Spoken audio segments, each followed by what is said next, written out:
Two kids literally froze to death in the car. This Tateona Williams case, it really got me messed up. Anybody with any sort of humanity to them would be feeling bad during this time, because that happening is such a sad situation. And what makes it even worse is the father coming on TV to do an interview telling everyone not to cry about this sob story. And honestly, it doesn't get any sadder than this. This is the worst thing that can literally happen to anybody. It's both parents' fault, but clearly Tatiana asked the father for help and he would not help. For neglect or for child endangerment, he should get neglect and maybe she should get child endangerment, because at the point where you physically cannot take care of your kids, even if you are physically there, you can't take care of your kids if you're living out of a car. So that's one aspect of it. I'm not going to sit here and blame all of her, because she was the parent that actually stuck around, through thick and thin. It's extremely unfortunate that two children had to pass away in order to bring attention to this matter.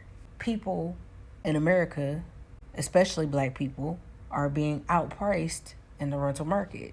And what does that mean for Black families and for families such as? And we're being outpriced not just due to the fact that we're Black, it's due to the fact that corporations are greedy. We're being outpriced because rent is too high and only certain people can afford that. Certain people making a certain amount with a certain credit score to have all these aspects just to live is not right. If it was right, the rent would have been low enough for that family to be able to afford somewhere to go.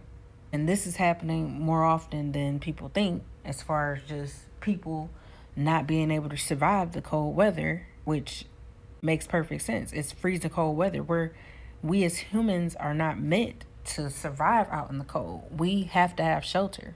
If it's going to be blame placed, it should be blame placed on both parents and just the system in general, just for how things are, as far as the rent prices and just as far as the resources that are available for people in need.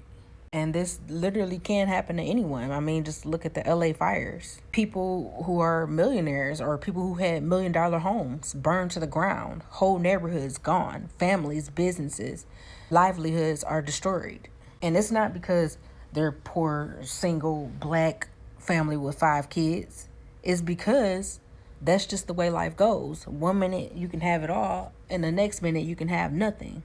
1 minute you can have life, and the next minute you cannot have life. So we need not to take life for granted and to point fingers. If we are going to point fingers, it should be at the system. It should be at the people who are charging $1,200 for a same apartment that used to be $500. That's who we should be pointing the finger at. There's no reason that that family shouldn't have had a home to live in. And I don't care what nobody say.